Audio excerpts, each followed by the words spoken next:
We find out why the initials DEI are used as a slur by old white men. A candidate for Congress uses the R word, and anti-trans people are upset. Then we look at the massive ironic fail of Republicans responding to the Alabama IVF personhood court decision. I'm Doug Berger, and this is Secular Left.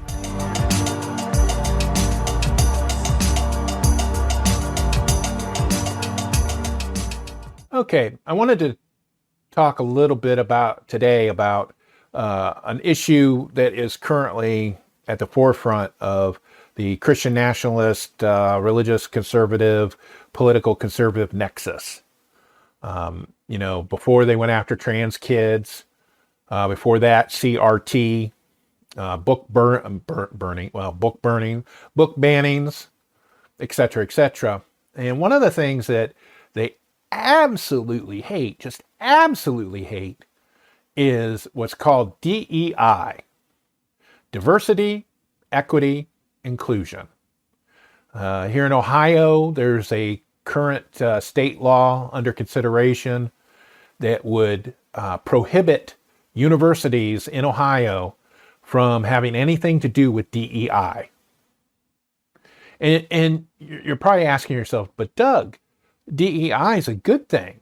Diversity is good. Equity is good. Inclusion is good. Yes, they are good.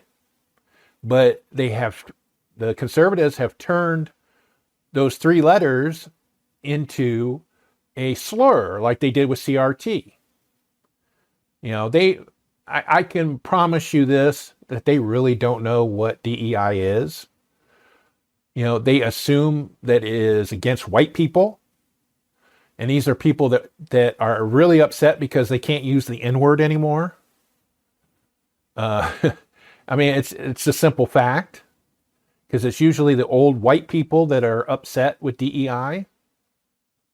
And so what I wanted to do is I wanted to talk about what DEI is, what it really is, so that maybe if it comes up in conversation, that you might know people that start off spouting off about that DEI, oh, I hate that. Well, then you'd be better informed, because I'd rather have people better informed than hurting people. And so kind of what I wanted to do first is I wanted to play a clip. Well, it's a really short video from this YouTube channel called The Root. And it's African-American based YouTube channel, fronted, and they talk about diversity, equity, inclusion, and kind of give they call it a cheat sheet. So they kind of give a short definition of it. So I'll go ahead and play that, and then we'll come back and talk about it. Every industry these days is using the term DEI to explain why they are appointing diversity officers, carrying out diversity training, and discussing ways to be more inclusive. But what really is DEI, and why is it necessary? DEI is short for diversity, equity, and inclusion. Here's a breakdown. Diversity is ensuring the representation of all identifiers across races, gender identities, sexual orientations, religions, political beliefs, socioeconomic statuses, and more. Equity is the fair treatment of all previously stated identifiers, making sure every person in the environment has the same opportunities, resources, and support. Inclusion is making sure that the space is comfortable and welcoming to every type of person present. Everybody should feel respected and valued. Host of the 2023 Golden Globe Awards, Gerard Carmichael, included in his opening monologue that the Hollywood Foreign Press Association, the group of journalists that decide the nominees and the winners of the Golden Globes, didn't have a single black journalist in the association until after George Floyd died.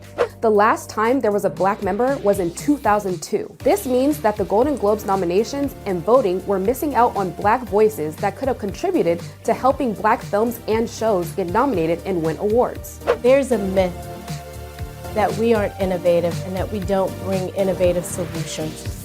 We are the most creative people. If you look at Google's YouTube platform, Black creators use YouTube not just to innovate, it's monetized. We also network there, and we have built our businesses from entertainment to the arts to science and engineering using a highly creative platform. DEI is put in place to avoid these situations. It is implemented to make sure that from the very beginning, all types of people get the chance to be in the room and make the decisions.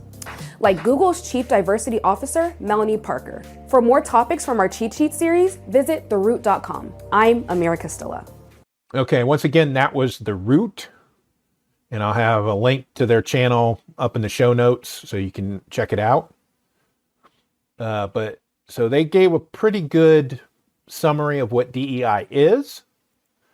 Just so that, in case you weren't following along, or maybe you had you were looking away, maybe you went to the bathroom. But basically, there are three components. There's diversity, the presence and participation of individuals with varying backgrounds and perspectives, including those who have been traditionally underrepresented. Equity is equal access to opportunities and fair, just, and impartial treatment. And inclusion is a sense of belonging in an environment where all feel welcomed, accepted, and respected. Now, as a humanist, I agree with these points 100%.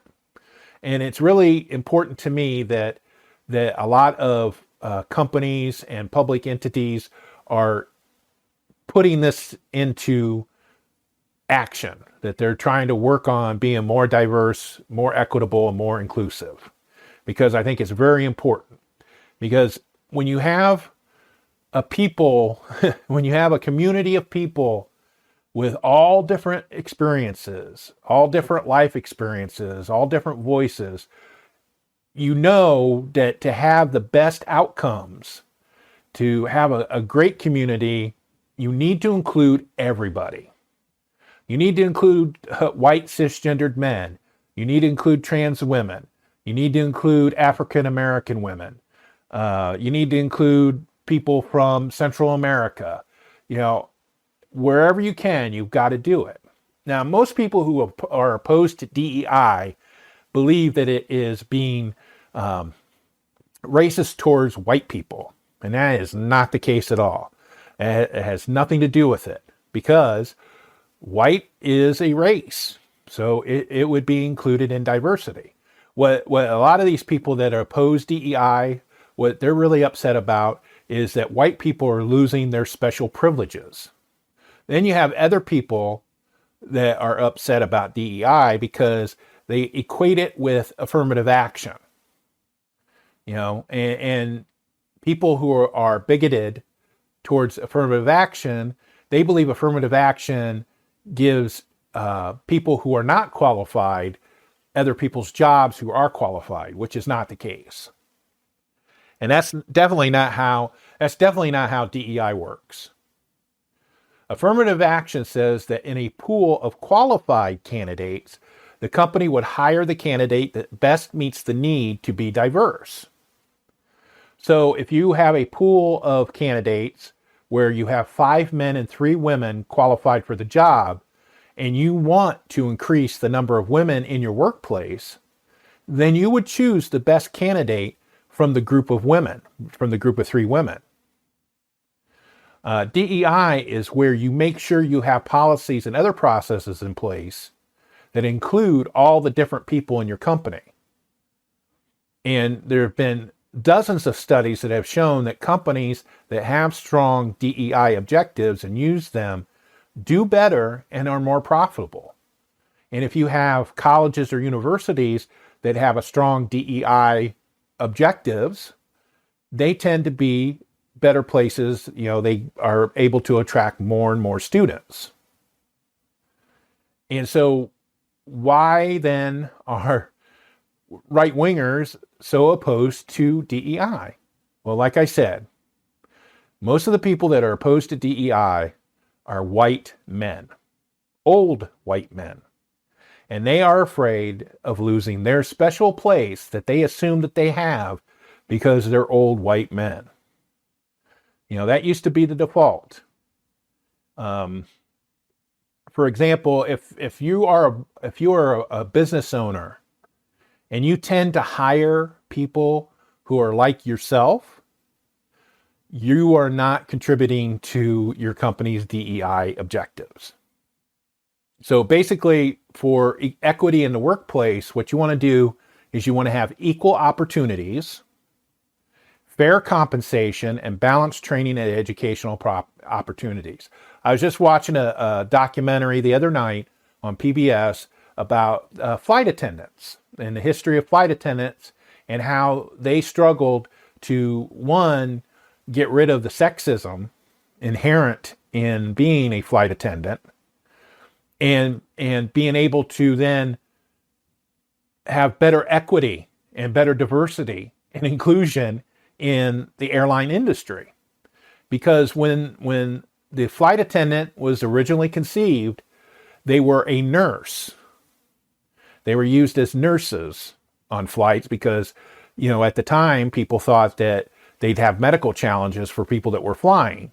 And this is in the when regular air transportation started taking off in the 30s and 40s. So they would have these women on board that were nurses, medically trained nurses. And that kind of bled into the history of the airline industry, where you would have these nurses and they controlled everything about these women. They could only be a certain weight. They had to be a certain height. They couldn't be married. They couldn't have children. They couldn't wear slacks. They had to wear skirts. They couldn't wear hose because that was a fire hazard, but they had to wear skirts. And they were all women. Airlines did have a male flight attendant, but he was called a purser. And usually the male pursers made more money. So, this documentary I was watching on PBS was talking about the flight attendants getting unionized and getting collectively bargaining and some of their stories. So that is where DEI plays a part, where you have these stodgy old white men who won't let a woman who's married and who may not weigh a particular certain amount, and you discriminate against her, you're hurting your company, especially if you're doing it nowadays in 2024.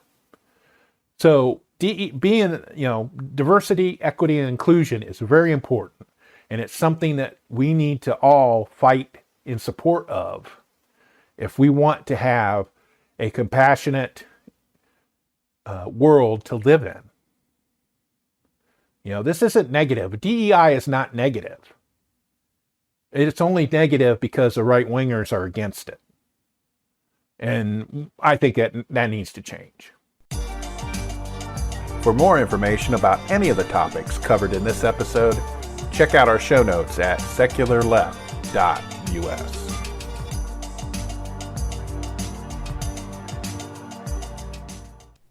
Well, just the other day, one of the candidates that's running for the 9th Congressional District here in Ohio, JR Majewski, who inflated his military record the last time he ran and got caught, got in trouble again for something that he said.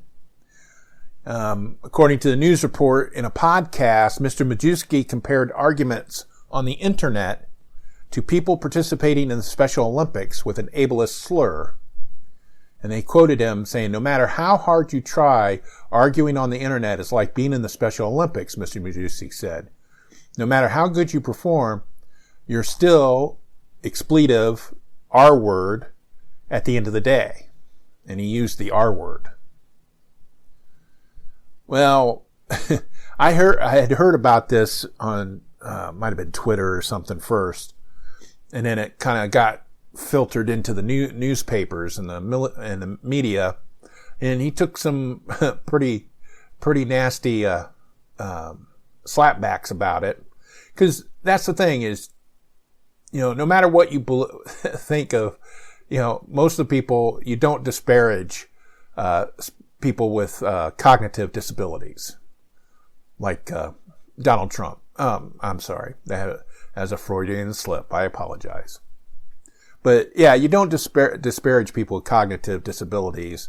You especially don't use the R word, ever. You know, that's as bad as the C word for women and the N word for African Americans. You just don't do it. And he did it because he was probably on a show. I don't know, that it was called the Trifecta Hour. It's probably a conservative show. Who knows? And so it raised a big enough stink that on Sunday, he issued an apology on video. And it's one of those classic non-apology apologies.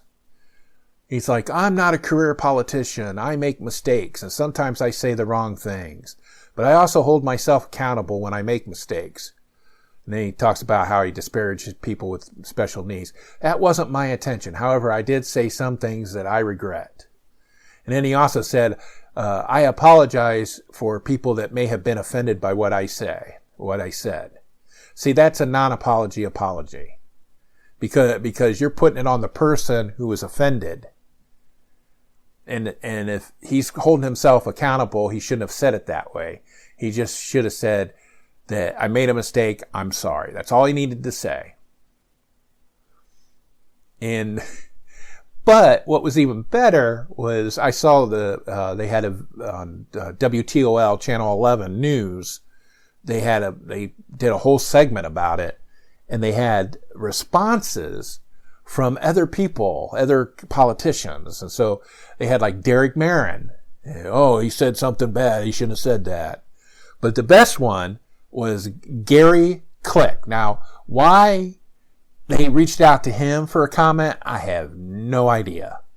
So my guess is he probably sent in issued a press release or something. But he was talking about how do you say it? People know who you are by what you say, or some bull crap like that. But it was just so hilariously ironic coming from Click, who has said so many nasty things about trans kids as he worked on his bill to ban gender-affirming care. Oh, he was awful. Just said so many awful things about trans kids. And he's trying to backslap JR Majewski for using the R word. It's just classic hypocrite. Classic hypocritical Christian. And it just cracked me up. So I'm probably going to look for it, and I'm going to play at least the audio of that news report, because I'm just laughing again just thinking about it. So, and people are saying that he should quit. I don't know. Yeah, I think he should quit, because I don't think that he is the right person for the job. But, and he's done other stuff too. Like I said, he fudged his military service record until he got caught. And now he blames everybody for making him look bad and helping him lose the last election. I would say people normally don't like liars, but then that doesn't explain why people support Trump. So we'll see how that happens, but it's going to be funny. So I'll play that. I'll play a clip of that, the reaction from Gary Click. Some members of the Republican Party want a candidate for Ohio's 9th Congressional District to drop out. JR Majewski is under fire after making comments on a podcast that disparaged people with special needs. In the podcast called The Trifecta Hour, Majewski compared arguing on the internet to people participating in the Special Olympics. Majewski posted an apology in a video to social media Sunday. State Representative Gary Click took to X saying, quote, I am a personal believer in forgiveness 100%. I truly hope JR Majewski learns the character traits of discretion, discernment, and kindness. However, history tells us there will be another thing to apologize for, and then something after that. The 9th District cannot afford to have the next George Santos, even if he could beat Capter. The statement continues, it's time to take a step back, JR Majewski. Stop making excuses and do the right thing. Stepping down down will demonstrate you really do understand. Now, we reached out to Congresswoman Kaptur's office for a response. We have yet to hear back. We also asked the candidates vying for her seat to weigh in on this ordeal. So far, we got a response from one of them. State Representative Derek Merritt says, quote, his cruel comments are a disgrace. They denigrate human life and are reprehensible, end quote. Hello, this is Doug, host of Secular Left, reminding you that I like to be validated. If you like this podcast and want to thank me, feel free to buy me a coffee. Go to buymeacoffee.com/secularleft and donate some cash to help make this a better show and validate me as a person. You'll feel better in the morning. During the struggle to protect abortion rights here in Ohio, and one of the things that was used, one of the arguments was used and is covered under what ended up being State Issue 1 that protected reproductive rights here in Ohio, was protecting people who decided to use in vitro fertilization, also known as IVF. And that's a process of fertilization where an egg is combined with sperm in vitro, or in glass, and it involves growing the embryo, deciding if it's viable or not. Then it's implanted back into a womb. It could either be the womb of the person that donated the egg, or it could be another womb, like you donate it to somebody else. And this is a process that's been going on for almost 50 years, 40 some odd years, since the late 70s, that is used for couples who cannot conceive. They cannot have children for one reason or another. And this is one of the techniques that has been used. It's scientifically sound. It's been used for decades. It's very expensive. And in many cases, insurance isn't required to cover it, but a lot of insurance companies do. It's still something that, you have to have the money to do it. And I know I've had friends and family members I've known who have gone through this process, and they've had like GoFundMe pages to raise money to do it, because it's thousands and thousands of dollars to go through this process. And that was one of the things that, as I said, is covered under the new Reproductive Rights Act. And the reason being is because Christian nationalists and evangelical Christians and some Catholics are opposed to IVF. They are of the mind that you're messing with God's plan. And if God had wanted you to have a baby, you would have a baby. And if you are not having a baby, there's a reason why you're not having a baby, and God has decided that for you. And so if you're using science against the will of God, that has to be stopped. And that's why that was included in State Issue 1, was because that would be something that they probably would try to go after if they were able to ban abortion. If they weren't able to ban abortion, they might go after it. And so basically this has happened, not in Ohio, but in Alabama. There was an Alabama Supreme Court decision the week of the 20th, February the 20th, that said that embryos that are frozen for IVF treatments are children under Alabama law. And it says, and this happened on the 20th, I believe, and it was by a 7-2 vote of the Alabama Supreme Court. And it involves an Alabama law called the Wrongful Death of a Minor Act. The act allows the parent of a deceased child to collect punitive damages against a party who causes the death of a minor child through negligence. And what had happened was that some plaintiffs in a court case had already conceived several children through IVF. And the way the process works is they collect many eggs, they fertilize many eggs, but they freeze the ones that they don't use, so that maybe in a future time, they either use those eggs or maybe they're donated to somebody else. but they're kept in cryogenic stasis for years. There was a report when I was reading up on this information that there was a baby that was born recently that had been an embryo frozen for 27 years. So, like I said, the science on this is pretty solid, that we can freeze embryos, and pretty much all the studies so far have shown that there's no negative effects of doing so. But what had happened was at this fertility clinic that was in this hospital, a patient in the hospital had broken into the clinic through an unsecured door that they didn't know about at the time. They had opened up the cryogenic freezer, taken some of the embryos out, and because they're frozen with nitrogen, you just can't touch them with your bare hand. And they tried to do that and dropped it, and it broke and damaged all the embryos that were in this little vial that was being frozen. And that's what the plaintiffs then sued the hospital for wrongful death of a minor. And it went to appeals court, and the judge sided with the hospital and said that embryos that are frozen like that are not children, and so they're not covered under this law. But then the Alabama Supreme Court came back and said that the embryos qualified as children.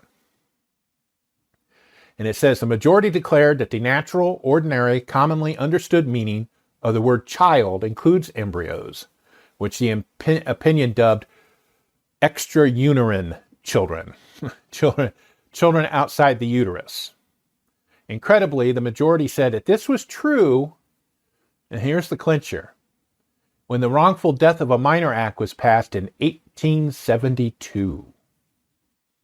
Now again, IVF didn't exist as a viable scientific treatment for infertility until 1978. And this law, Wrongful Death of a Minor Act, was passed in 1872. And it said that's because, and this is their explanation, the majority, according to the majority, state lawmakers of the 1870s believed that the unborn qualified as full legal persons, no matter their physical location. That is, inside a biological uterus or a cryogenic nursery. And it said that the holding has its own terrifying implications for IVF in Alabama. It means that a medical professional who inadvertently damages or destroys a microscopic embryo has maimed or killed a legal person and is on the hook for punitive damages that could run into the millions. And clinics simply cannot bear this crushing liability because a lot of times not all of the embryos are used. Sometimes the embryos are destroyed, either because they weren't viable, they weren't because they grade them before they implant them, or through some kind of process, medical process, in the freezing process, they don't survive. And so what this does then is that several, I think at least 3 fertility clinics in Alabama now have suspended IVF treatments. The Attorney General for Alabama claims that he would refuse to prosecute any doctor or hospital that does IVF treatment under this law, but we have to take his word for it. And I don't think, I wouldn't trust it. If I was a clinic, I wouldn't trust his word for it. So how does this come into play with humanism, for one thing, and separation of church and state? Well, they had a judge who did a concurrence. Now, the majority decision was 7-2, and they used a lot of legal terms to say that an embryo should have the same rights as a child, a baby that has been born. And so in a concurrence, Chief Justice Tom Parker spelled out the implications. He said, the people of Alabama have adopted the theologically based view that life cannot be wrongly destroyed without incurring the wrath of a holy God. As a result, Parker continued, the courts have an affirmative duty to protect, quote, the unborn, unquote, including embryos. Any law that risks the deaths of these little people is constitutionally suspect. Courts may not engage in the business of carving out an exception for the people in this case, small as they were. This reasoning on its own terms applies to criminal laws with the exact same force as civil laws, and it means, Parker added, that even if the Alabama legislature wanted to legalize IVF as it's currently practiced, the state constitution would prohibit from doing so. Because the Alabama Constitution has a clause in it about the sanctity of life that protects the born and the unborn child. So you're talking theocracy right now. They are making laws based on their religious beliefs. It's not any different than what the Taliban did in Afghanistan.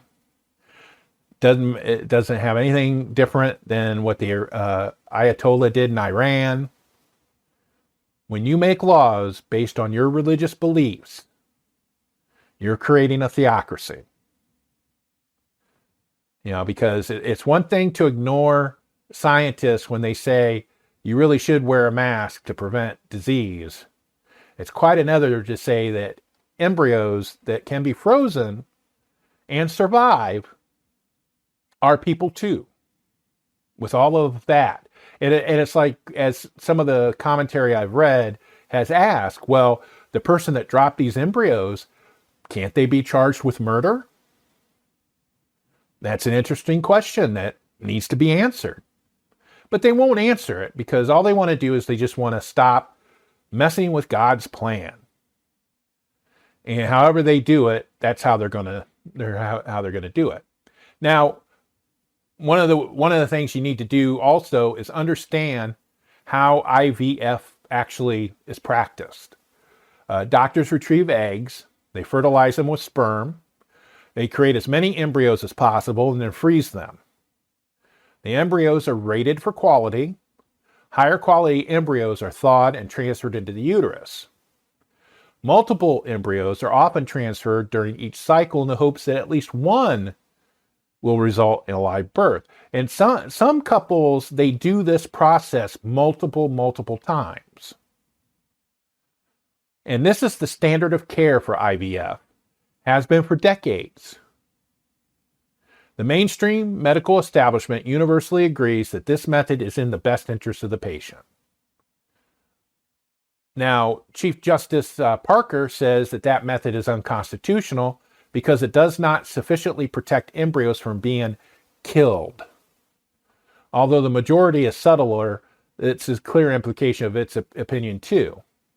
So Parker lays out his alternative about how you can still have IVF and not be killing embryos unnecessarily.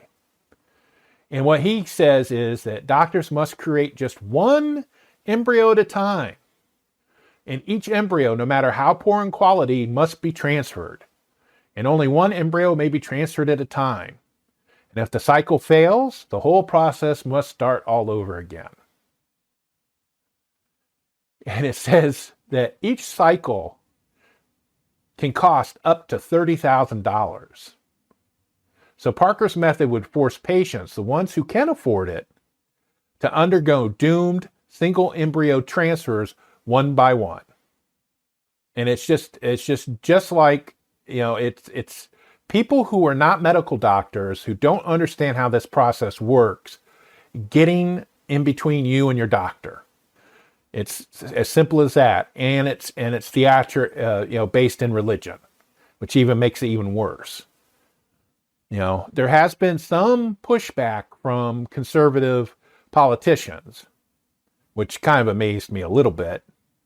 Even the former president, Donald Trump, is supporting IVF. He said, we have to have more children. And so what I wanted to do is I wanted to play a couple of clips. The first one is Alabama, U.S. Senator from Alabama, Tommy Tuberville. He's a former football coach. And the news media well, for lack of a better word, ambushed him at a conservative convention somewhere and asked him about this ruling. And you can tell he has no idea what he's talking about. And one of the things that he points out, he says, we've got to have more children. We've got to make it easier for people to have more children. But he agreed with the Alabama court case ruling. And then the other clip is going to be very, very ironic. So we'll get to that after we talk about Tommy Tuberville. Reaction to the Alabama Supreme Court ruling on the fact that embryos are children? Yeah, I was all for it. We need to have more kids. We need to have an opportunity to do that. And I thought this was the right thing to do. But IVF is used to have more children, and right now IVF services are paused at some of the clinics in Alabama. Aren't you concerned that this could impact people who are trying to have kids? Well, that's for another conversation. People need to have. We need more kids. We need the people to have the opportunity to have kids. Senator, what do you say to the women right now in Alabama who no longer have access to IVF, or who will not, as a result of this ruling? What do you say to them? Well, that's a hard one. It really is. It's really hard. Because, again, you want people to have that opportunity. And that's what I was telling her. We need more kids. Yeah, I was really pleased as punch when that reporter said, well, IVF is about having children, helps people have children. And then he's like, well, that's a difficult thing to talk about. He doesn't have a clue. Never read the ruling. You know, this happened in Alabama. It was big news. Not as big as news as when people found out about it. And you would have thought that maybe somebody on his staff had briefed him about it. And you could tell he had no idea. And that's a lot of things with these Christian nationalists. They don't know how actual science works. They don't know how technology works. All they know is when they are against it or when they support it. And that's all that matters to them. Now, the next clip I want to play is kind of ironic. It is a presidential candidate, well, pseudo-presidential candidate Nikki Haley is they are in South Carolina at the time that I'm recording this for the South Carolina primary, and she may have dropped out by the time you see this segment. Who knows? But I just thought that her answer, one of the answers she gave to the IVF question, was very ironic. How should Republicans talk about IVF treatments? What I will say is don't have a knee-jerk reaction over this. We want to make sure embryos are protected. This decision needs to be decided between the parents and the physicians, no one else. Government doesn't need to start intruding into this. Now, where have I heard that argument before? This is Secular Left. I wanted to add an update to our JR Majewski story without messing up the timing of the transcript that I previously produced, because this information just came out shortly after I recorded this episode. On Monday, February the 26th, the Lucas County Republican Party voted to censor Majewski for using the R word. So it looks like the party has some compassion for people who have cognitive disabilities. Not really. The fact is, the Lucas County Party endorsed State Representative Derek Marin for the 9th District race. Marin's failed attempt to be Ohio House Speaker continues to divide Republicans in Columbus. He hopes to slide into the GOP slot in November by splitting the vote, and if his friends in the county party can take out Majewski, so much the better. Of course, Majewski, who was anointed by the Great Orange One and is the so-called GOP frontrunner, won't drop out for using a slur. That's just silly. And anyone who thinks so just doesn't understand Trumpian republicanism. Thank you for listening to this episode. You can check out more information, including links to sources used, in our show notes on our website at secularleft.us. Secular Left is hosted, written, and produced by Doug Berger, and he is solely responsible for the content. Send us your comments, either using the contact form on the website or by sending us a note at comments@secularleft.us. Our theme music is Dank and Nasty, composed using Amplify Studio. See you next time.